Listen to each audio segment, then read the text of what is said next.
ముఖ్యమంత్రి గారు పిలిపించుకోవటం ఒక అసాధారణమైనటువంటి ఆలోచన. వాళ్ళ దగ్గర 11 పేజీల నివేదికను తీసుకున్న తర్వాత చాలా సుదీర్ఘమైన చర్చ చేశామోనని బయటికి వచ్చినటువంటి మంత్రులు నలుగురు మాట్లాడటం జరిగింది.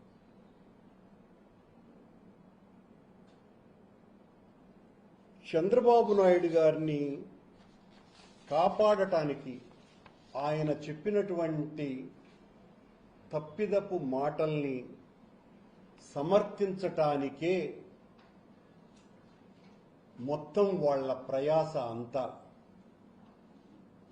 చంద్రబాబు నాయుడు గారు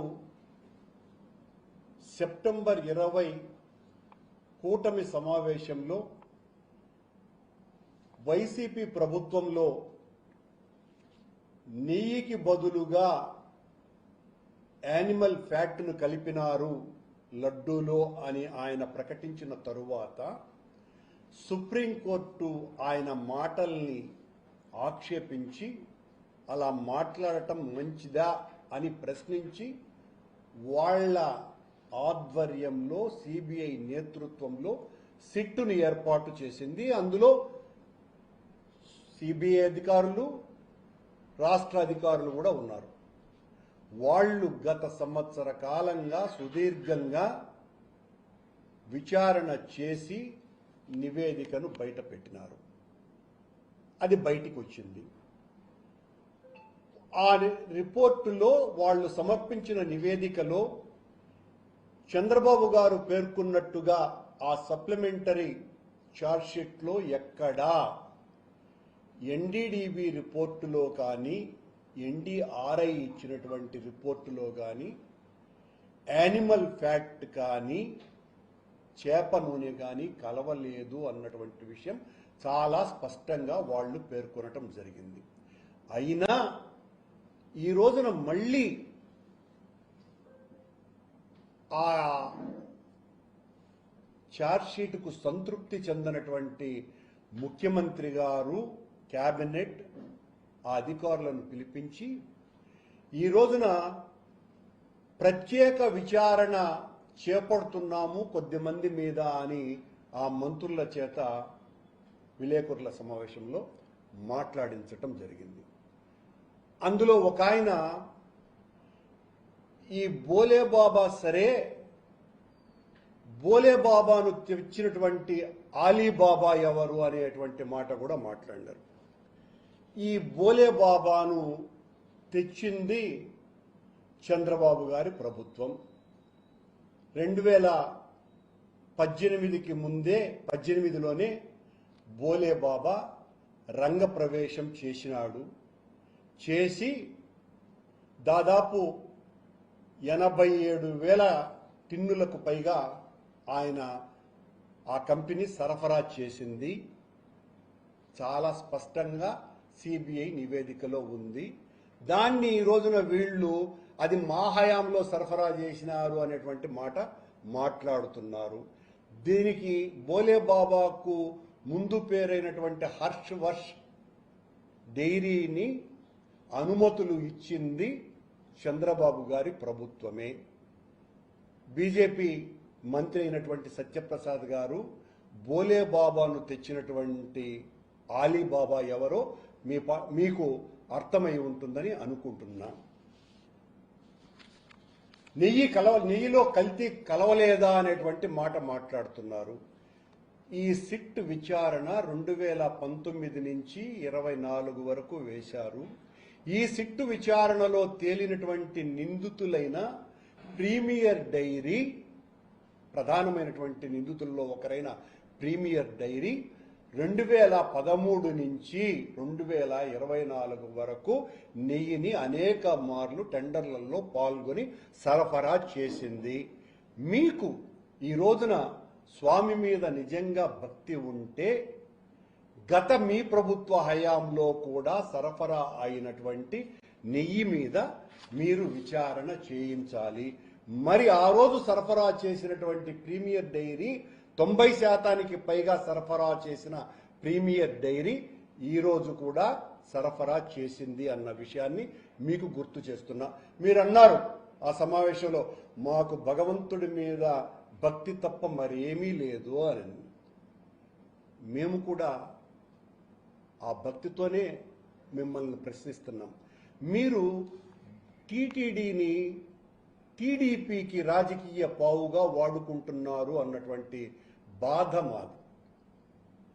టీటీడీ వేరు, టీడీపీ వేరు అన్నటువంటి విషయం మీరు మర్చిపోయినారు. టీడీపీ అంటే దాని అనుబంధ సంస్థ టీటీడీ అనుకొని మా మీద దాడి చేయటం ప్రారంభిస్తున్నారు. ఇదిగో 2018లో 27/8/2018లో ప్రొక్యూర్మెంట్ వింగ్ చాలా ముఖ్యమైనటువంటి విషయం, ఇది చాలా ముఖ్యమైనటువంటి విషయాన్ని ఈ రోజున బయట పెడుతున్నా నేను.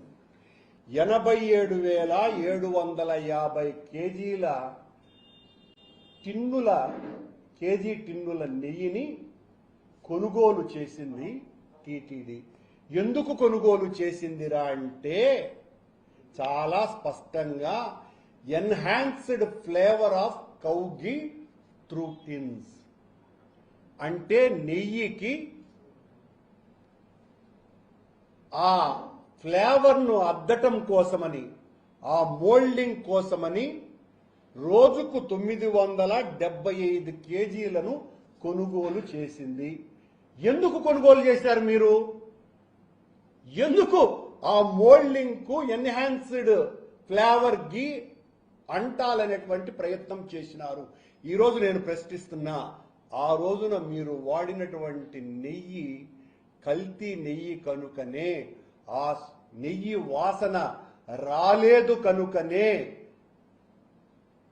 Enhanced flavour of cow ghee through tins అని 3,75,00,000 రూపాయలకు మీరు కొన్నారు. ఇంతకంటే సాక్ష్యం మరొకటి ఉందా? మీ హయాంలో కల్తీ జరిగింది అనటానికి మీరెందుకు దానికి ఫ్లేవర్ రావాలని అనుకున్నారు? సమాధానం చెప్పాలా? దీనికి సంబంధించినటువంటి కమిటీలో, ఈ కొనుగోలు కమిటీకి సంబంధించి ఆనాటి జాయింట్ ఎగ్జిక్యూటివ్ ఆఫీసర్ అధ్యక్షతన ఇప్పుడు ఎవరైతే మా మీద మాట్లాడుతున్నారో తెలుగుదేశం పార్టీ, జనసేన పార్టీలు, ఆ టెక్నికల్ ఎక్స్పర్ట్స్ అని మేము నియమించుకున్నామని చెబుతున్నటువంటి ఈ ప్రబుద్ధులకి ఈ రెజల్యూషన్ ఒక సమాధానం. 2018లోనే విజయభాస్కర్ రెడ్డి అనేటువంటి వ్యక్తి ఆ టెక్నికల్ కమిటీలో మెంబర్, బి సురేంద్రనాథ్ అనేటువంటి వ్యక్తి అప్పటి సభ్యుడు. వాళ్ళు అప్పుడు ఉన్నారు, మా హయాంలో ఉన్నారు. ఇప్పుడు నిందితులలో ఆ విజయభాస్కర్ రెడ్డి, సురేంద్ర ఉన్నారు. అలాగే ప్రొక్యూర్మెంట్ జిఎం కూడా ఆనాడున్నటువంటి వ్యక్తే ఈనాడు నిందితుడుగా జైల్లో ఉన్నాడు. అలాగే టెంపుల్ ఎఫ్ఎస్ఈఓ అప్పుడు ఎలా ఉన్నారో ఇప్పుడు అలాగే ఉన్నారు. ఎస్వి గోరక్షణశాలకు సంబంధించినటువంటి డైరెక్టరు అప్పుడు ఉన్నారు, మొన్నటి వరకు ఉన్నారు. వీళ్ళందరూ కలిసి ఈ ఎన్హాన్స్డ్ ఫ్లేవర్ ఆఫ్ కౌ ఘీని కొనాలా అని నిశ్చయించి, దీనికి సంబంధించి పలమనేరుకు సంబంధించిన Parag milk product food limited అనే వాళ్ల చేత 385 రూపాయలకు పలమనేరుకు చెందిన సంస్థ సరఫరా చేసింది. రోజుకు ఆ కాలం నాటికే 3 లక్షల లడ్లు తయారు చేసేటువంటి రోజులలో కేవలం 975 కేజీలు రోజుకు నెయ్యితో ఫ్లేవర్ అద్దటానికి, అంటే మేము తయారు చేసినటువంటి లడ్డూలు ఎంత నాణ్యమైనవో అని చూపించటానికి వీళ్ళు చేసినటువంటి దుర్మార్గం, తెలుగుదేశం అధికారంలో ఉన్నప్పుడు చేసినటువంటి దుర్మార్గం ఇది. ఇది టీటీడీ రెజల్యూషన్ ఇది ఎవ్వరు కూడా dated resolution number 374 dated 28th of August 2018 స్పష్టంగా ఉన్నది. ఇందులో మేము అడుగుతున్నాం అదే 2013 లేదా 14 నుంచే ఇదే సిబిఐ ఎంక్వైరీని వేయించేటువంటి దమ్ము మీకు ఉన్నదా? స్వామి మీద అపారమైన భక్తి విశ్వాసాలు కలిగినటువంటి చంద్రబాబు గారికి విన్నవించుకుంటున్నా నేను. నిజంగా మీలో భక్తి ఉంటే మీరు టీటీడీని రాజకీయ పావుగా వాడుకొని వాళ్లే అయితే మీ హయాంలో సరఫరా అయినటువంటి వాళ్ల మీద, సరఫరా చేసినటువంటి వాళ్ల మీద, కొనుగోళ్లు చేసినటువంటి వాళ్ల మీద విచారణ చేయించండి. ఇప్పుడేదో అనిల్ కుమార్ సింఘాల్ ఇంకొక అధికారి దోషులు కాబట్టి అనేటువంటి మాటలు మాట్లాడినారు. మరి అనిల్ కుమార్ సింఘాల్ అనేటువంటి వ్యక్తి మీరు సిట్టును ఏర్పాటు చేసిన తర్వాత మీరు ఏదైతే మాటలు మాట్లాడారో ఆ నెయ్యికి బదులు యానిమల్ ఫ్యాట్ వాడినారు వాళ్ళు అని మీరే చెప్పి ప్రకటించినారే, మరి మీరెందుకు రెండవసారి అనిల్ కుమార్ సింఘాల్ గారిని 2 సార్లు ఈవోగా వేసినారు? ఏంటి ఆ మతలబు? దానికి కారణమేంది? ఈరోజు అనిల్ కుమార్ సింఘాల్ని తీసేయటానికి దీన్ని బూచిగా చూపించి ఆ తుపాకీతో అనిల్ కుమార్ని సింఘాల్ని కాల్చటం కాదా అన్నటువంటి అనుమానం అందరికీ రావటం లేదా? మా హయాంలో అట్లాగే సత్యకుమార్ అనేటువంటి మంత్రి, అంటే వీళ్ళంతా కలిసి ముఖ్యమంత్రి మాట్లాడమన్నటువంటి మాటలు, కల్తీ నెయ్యి జరిగిందా లేదా అన్నటువంటి విషయం చెప్పండి అని చెప్తున్నారు. కల్తీ నెయ్యి కాదు మీరు చెప్పింది,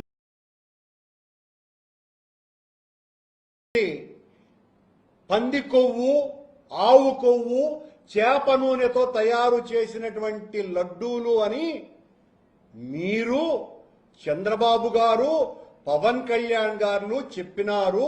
దానిని మేము అది తప్పు అని ఆ రోజు నుంచి ఈ రోజు వరకు ఖండిస్తున్నాం. ఈ రోజున తప్పు జరిగిందని, నెయ్యిలో కల్తీ వెజిటబుల్ ఫ్యాట్స్ ఉన్నాయి అన్నటువంటి విషయాన్ని మేము ఖండించటంలే. కానీ మీ హయాంలో నుంచి కూడా దర్యాప్తు చేయవలసేటువంటి ధైర్యం మీకు రావాలని కోరుకుంటున్నా. ఈ రోజు మీరు దోషులుగా చూపించినటువంటి వ్యక్తులే మీ హయాంలో కూడా అధికారులు, సరఫరాదారులు అన్నటువంటి విషయాన్ని మర్చిపోయి మీ ఇష్టం వచ్చినట్టుగా ఈ తప్పిదమంతా మా మీద వేసేటువంటి మాటలు, నిందలు తప్పు అన్నటువంటి విషయాన్ని చెప్తున్నాం. ఎన్డీడీబీ రిపోర్టు గాని, ఎన్డీఆర్ఐ రిపోర్టు గాని ఎక్కడా కూడా జంతువుల కొవ్వు కలవలేదు అన్నటువంటి విషయం చాలా స్పష్టంగా పేర్కొన్నది. అలాగే మీరు చెప్పినటువంటి విలేకరుల సమావేశంలో మేము నిబంధనల్ని సడలించినందువలన ఈ రకమైనటువంటిదంతా జరిగింది అనేటువంటి మాటలు చెబుతున్నారు. దానికి మళ్లీ చెబుతున్నా, ఈ నిబంధనలు కేంద్ర ప్రభుత్వం యొక్క విధానాలను అనుసరించి స్టార్టప్ కంపెనీలను ఆంధ్ర, కర్ణాటక, తమిళనాడు, తెలంగాణ ప్రాంతాలలో ఉన్నటువంటి కొత్తగా వస్తున్న పాల ఉత్పత్తిదారులను, అంటే ఎంటర్ప్రినర్స్ ని ఎంకరేజ్ చేయాలన్నటువంటి ఉద్దేశంతో ఏర్పాటు చేశారే తప్ప ఏ రకమైనటువంటి దురుద్దేశం లేదు. లేకపోగా సడలించిన తరువాత మీరన్నట్టుగా మీరేదో కఠినమైనటువంటి నిబంధనల్ని వేసిన తరువాత, సడలించిన తరువాత వచ్చినటువంటి కంపెనీ ఒక్కటి కూడా లేదు. ఈ టెండర్లలో పాల్గొన్నటువంటిది ఒక్కటంటే ఒక్కటి లేదు. నిరూపించండి, దేనికైనా సిద్ధం. ఈ బోలే బాబా, ఆ వైష్ణవి, ప్రీమియర్ వీళ్ళందరూ కూడా ఆ ముందే మీరు కఠినతరం అని మీరేదైతే గొప్పలు చెప్పుకుంటున్నారో అప్పుడే టెండర్లు వేసినటువంటి వాళ్ళు. ఈ రోజున ఏ 4 ట్యాంకర్ల ద్వారా జరిగింది అని నేరారోపణ జరిగింది అని చెబుతున్నారో ఆ ఏఆర్ డైరీ, మాల్గంగా ఇవి మేము కఠినతరం చేసిన తరువాతనే పాల్గొన్నారు. అంటే ఆ అర్హత కఠినతనం చేసినా చెయ్యకపోయినా పాల్గొనేటువంటి స్థాయిలో వాళ్లకు అర్హతలు ఉన్నాయని ఆ అర్హతను నిర్ణయించేటువంటి కమిటీలు నిర్ధారించిన తరువాతనే ఇవి చేయటం జరిగింది, టెండర్లలో పాల్గొనటం జరిగింది. మీరు చంద్రబాబు నాయుడు గారు ఏదైతే చెప్పారో జంతువుల కొవ్వు కలిపినారు అని ఆ 4 ట్యాంకర్లను ఉద్దేశించి చెప్పారో ఆ 4 ట్యాంకర్లని తిరిగి శ్యామలరావు గారు ఈవోగా ఉన్నప్పుడే, మీరు ముఖ్యమంత్రిగా ఉన్నప్పుడే ఆ 4 ట్యాంకర్ల మీరు చెప్పిన ఆవు కొవ్వు కలిపినటువంటి నెయ్యిని ఆవు కొవ్వుతోనే తయారు చేసినటువంటి లడ్డూలను తయారు చేసినారు అని సిబిఐ తన నివేదికలో స్పష్టంగా కోర్టుకు పేర్కొన్నది. ఇక దొంగలెవరు? అలాగే ఈ పత్రికా సమావేశంలో మేము చాలా ట్యాంకర్లను వెనక్కి పంపించేసినామని అన్నారు.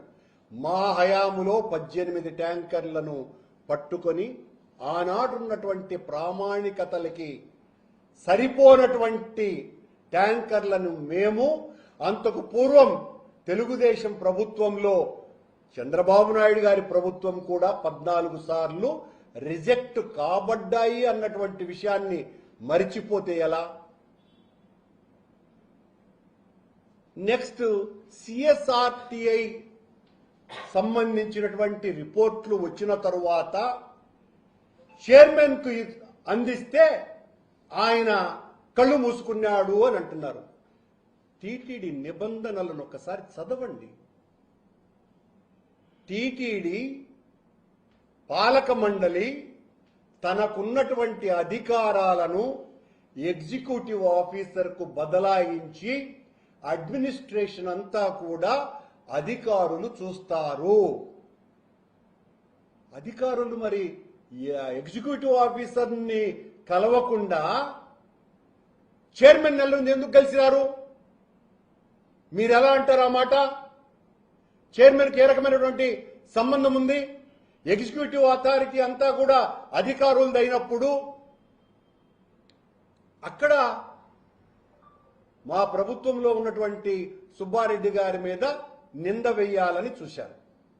ఇప్పుడు ప్రత్యేకంగా విచారణ చేయిస్తాము, మా దృష్టిలో వీళ్ళు నేరస్తులే, అయినా మేము చాలా జాగ్రత్తగా వెంకటేశ్వర స్వామి మీద ఉన్నటువంటి భక్తితో ఏ రకమైనటువంటి ఇబ్బందులు లేకుండా విచారిస్తాము. ఏంది ఏ రకమైనటువంటి ఇబ్బందులు లేకుండా విచారించేది? నేరస్తులైతే ఎవరినైనా కూడా తీవ్రంగా శిక్షించమనే కదా మేము మొదటి నుంచి అడుగుతున్నాం. సిబిఐ లాంటి ఉన్నతోన్నతమైనటువంటి సంస్థే మేము నిర్దోషులము, మాకు సంబంధం లేదు అన్నటువంటి విషయాన్ని నిర్ధారించిన తర్వాత అధికారులు, కొద్దిమంది అధికారులు, సరఫరాదారులు ఈ టెక్నికల్ కమిటీ కుమ్మక్కై ఈ ద్రోహానికి పాల్పడ్డారు అని తమ నివేదికలో పేర్కొన్న తర్వాత మా వాళ్లను దోషులుగా చేయడానికే మీ ప్రయత్నం ఏంటి? నిన్న పవన్ కళ్యాణ్ గారు ఏం మాట్లాడతారు? ఆయన గారి శాసనసభ ముఖ్య నాయకుల సమావేశంలో ఆవు కొవ్వు పంది కొవ్వు కలిసింది, మనం దీన్ని సమర్థవంతంగా తిప్పికొట్టలేకపోతున్నాము, ఏం నిద్రపోతున్నారా అని ఒక ఎంపీని, కాకినాడ ఎంపీని సాక్షాత్తు వాళ్ళ తమ్ముడు నాగబాబు గారిని ఉద్దేశించినారు అని చెప్పే పత్రికల్లో వస్తూ సిబిఐ తన నివేదికలో భక్తుల మనోభావాలు ఎక్కడ దెబ్బతింటాయోనని, భక్తుల మనోభావాలు ఎక్కడ దెబ్బతింటాయోనని సిబిఐ తన నివేదికలో జంతువుల కొవ్వు కలపలేదు అని తీర్పిచ్చిందంటండి, నివేదిక ఇచ్చిందట. మరి ఊరికే మాట వరుసకు మాట్లాడతాం.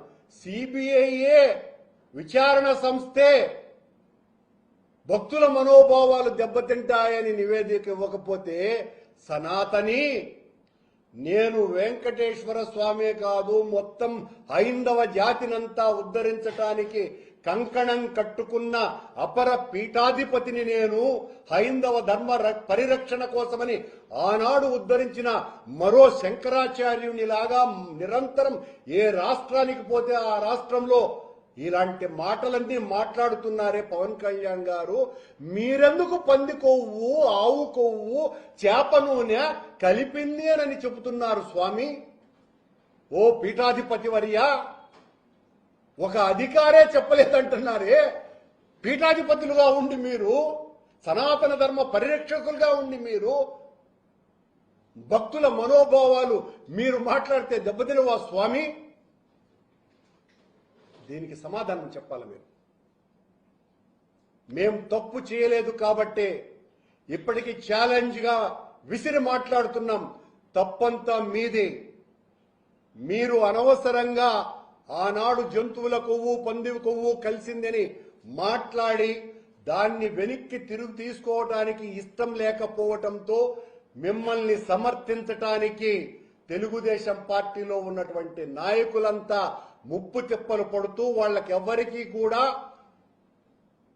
విషయాల పట్ల అవగాహన లేకుండా అవగాహన రాహిత్యంతో కాకపోతే మిమ్మల్ని మోసేటువంటి వాళ్ళు పత్రికలు, ప్రసార మాధ్యమాలు పెద్ద ఎత్తున ఉన్నాయి కాబట్టి విచారణ సంస్థ విచారించేంత వరకు మమ్మల్ని పిలిస్తే కరుణాకర్ రెడ్డి పోతున్నాడు, జ్వరం కాసింది, చెమటలు గక్కినాడు. ధర్మారెడ్డి పోయినాడు, అప్రూవర్ అయిపోయినాడు. సుబ్బారెడ్డి పోయినాడు, ఆ చెమట బయటికి వచ్చింది, కారుతున్నటువంటి చెమట బయటికి భయంతో. ఇన్ని రకాలుగా ఆనాడు ఆ సంస్థ యొక్క గొప్పతనాన్ని గురించి, సిబిఐ యొక్క గొప్పతనాన్ని గురించి పెద్ద చిలవలు పొలవలుగా రాసినటువంటి మీరు వాళ్ళ నివేదిక సమర్పించిన తరువాత ఏమిటి సిబిఐ, ఏమిటి సిట్టు, వీళ్లను కూడా మేనేజ్ చేసేసింది వైసీపీ. మేనేజ్ చేయటంలో సిద్ధహస్తుడు ఎవరు అన్నది ప్రపంచవ్యాప్తంగా అందరికీ తెలుసునే. చంద్రబాబు గారిని మించినటువంటి వాళ్ళు లేరు అన్నటువంటి విషయం జగద్విదితమే. వారం రోజులుగా ఇదే కథ. సిట్టు ఆ విషయం ఎందుకు విచారించలా, ఈ విషయం ఎందుకు విచారించలా, ఆ విషయాలన్నీ విచారించండి. ఇప్పుడు కూడా ఛాలెంజ్ చేస్తున్నది వైఎస్ఆర్ కాంగ్రెస్ పార్టీ. ఏ విషయాన్ని విచారించినా జగన్మోహన్ రెడ్డి గారు అపర వెంకటేశ్వర స్వామి భక్తుడిగా ఆయన చేసినటువంటి శ్రీవారి సేవలో 5% కూడా శ్రీవారి భక్తుడిని అని చెప్పుకునేటువంటి చంద్రబాబు నాయుడు గారు కించిత్తు కూడా ఆ భక్తి పారవశ్యంలో ఒక్కటంటే ఒక్క పని కూడా చేయకుండా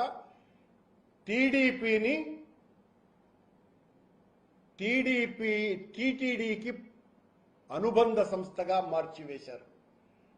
టీటీడీనే టీడీపీకి అనుబంధ సంస్థగా మార్చివేశారు. ఒక పావుగా వాడుకుంటున్నారు. కనుకనే బిఆర్ నాయుడు లాంటి వ్యక్తిని అక్కడ చైర్మన్ గా వేసినారు. బిఆర్ నాయుడు యొక్క తత్వం ఏంటి అన్నది అందరికీ కూడా తెలుసు. ఆయన మిడ్ నైట్ మసాలా దగ్గర నుంచి అన్ని విషయాలు ఎక్కడ ఇప్పటికీ కూడా మేము చాలా స్పష్టంగా చెప్తున్నాం. మీకు విచారణ సిబిఐ ఇచ్చినటువంటి నివేదిక మీద విచారణ చేసేటువంటి అధికారం మీది కాదు, కోర్టుది. కోర్టు ఇస్తుంది ఏం చెయ్యాలన్నది. కానీ మీరే నేరస్తులు ఎవరు అనేది గుర్తించినారంట. వీళ్ళు నేరస్తులని చెప్పేస్తున్నారు పలానా వాళ్ళు.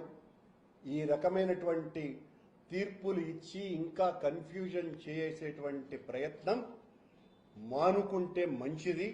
ఇదిగో మీ హయాంలో మీరు లడ్డూకు పాత పద్మనాభానికి ఎన్టీ రామారావు వేషం వేయటానికి ఎంతగా మేకప్ వేయాలనో మీ హయాంలో తయారు చేసినటువంటి లడ్డూలకు రుచిని వాసనను కల్పించటానికి రోజుకు 975 కేజీల flavoured enhanced flavour of cow ఘీని కొన్నది మీరు.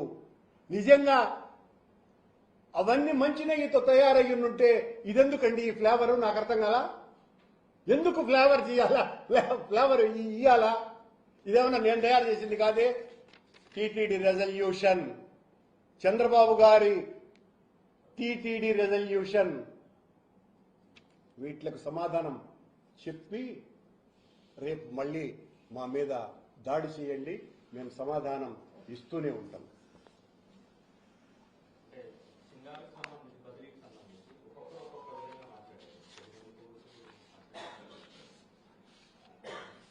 సింగాల్ విషయంలో సీఎం పేషీనే పెద్ద నాటక వేదిక.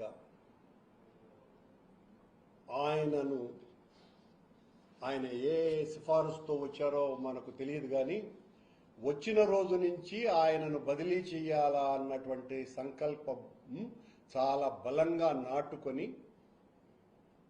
సిబిఐ నివేదిక అనే దాని మీద గుండుగా మార్చి తుపాకీ పేల్చినారు, ఆయన్ను పంపించినారు. సప్లిమెంటరీ ఛార్జ్ షీట్ వచ్చిన తర్వాత ఎదురు చూస్తున్నాము, అందులో పేర్లు ఉన్నా లేకపోయినా ఛార్జ్ షీట్ లేదు. అయితే మరి తిరిగి విచారిస్తాము, మనం దోషులుగా పెట్టే ప్రయత్నం చేస్తామని అంటే వాళ్ళ అందుకు వైసీపీ సిద్ధంగా ఉంది. అంటే కేంద్ర ప్రభుత్వ సాక్షాత్తు ఈ దేశ సర్వోన్నత న్యాయస్థానం నియమించినటువంటి కమిటీనే మీరు తప్పు పడతారా? చెయ్యలేదు అనని, సరైన విచారణ చేయలేదని కేబినెట్ ఒక తీర్మానం చేయమని చెప్పండి. మొట్టమొదట సుప్రీంకోర్టు విధించినటువంటి ఈ సిట్ లేదా సిబిఐ సరైన విచారణ చేయలేదు, తప్పుడు విచారణ చేయించింది అని తీర్మానం చేయాలా. చేసిన తర్వాత మళ్ళీ వాళ్ళు సుప్రీంకోర్టుకే వెళ్ళాలి. మీరు కాదు విచారణ చేయించాల్సింది. మీరు విచారణ చేస్తే, ఇదిగో మొన్న కొండ మీద మీరు ఎక్కడ చూసినా ఖాళీ మందు బాటళ్లు కనపడితే మాకు సంబంధించిన వైసీపీ కార్యకర్త ఒకరు దానిని వీడియో తీస్తే నువ్వే పెట్టినావు అనని అతన్ని దారి పొడుగున కొట్టి అతన్నే ముద్దాయిగా చేర్చి నేరస్తుడని అతని మీద 152 దేశద్రోహ నేరం మోపి సాక్షి విలేకరిని కూడా, ఫోటోగ్రాఫర్ను కూడా నిందితుడిగా చేసి మా సోషల్ మీడియా నాయకుణ్ణి నవీన్ను కూడా నిందితుడిగా చేర్చి ఎంత తతంగం నడిపినారండి పోలీసుల ద్వారా ఈ ప్రభుత్వం. సాక్షాత్తు దాని మీద ముఖ్యమంత్రి మాట్లాడినారు కదా, మరి మిమ్మల్ని ఎట్ట నమ్ముతారయ్యా? మీరు చెబితే దొంగ పోలీసును పట్టిస్తాడు అనంటే ఎలాంటిదో, చంద్రబాబు మమ్మల్ని దొంగలుగా పట్టించాలంటే అంతే, దానికి వేరే మాట లేదు.